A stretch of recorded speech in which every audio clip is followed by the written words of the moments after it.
The year was 1400, in the quiet valley of Drukstan, a village surrounded by tall mountains, rivers that sparkled like crystal, and fields that stretched with life.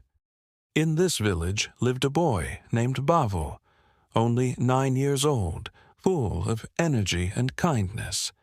He wakes up early every day and helps her grandparents. When the day's work was done, Bavel and his grandfather shared a simple dinner outside their stone cottage. Warm bread, steaming soup, and laughter filled the air as the sun set behind the mountains. For Bavel, these were the happiest of moments, safe, loved, and at peace. After dinner, Bavel returned to his little room on the second floor. He laid in his bed, eyes heavy, and drifted into sleep like every night, unaware of the darkness that was about to find him. In the stillness of midnight, a shadow crept into his dreams. The room around him twisted into smoke and fire, and from the darkness came a figure, the devil, with eyes that burned like embers. He leaned close and whispered, "Come with me."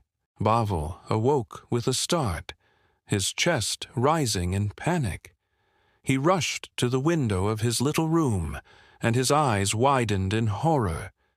Soldiers marched into Drukstan under the banner of the king. Torches lit the night as houses burned, and cries of terror filled the air.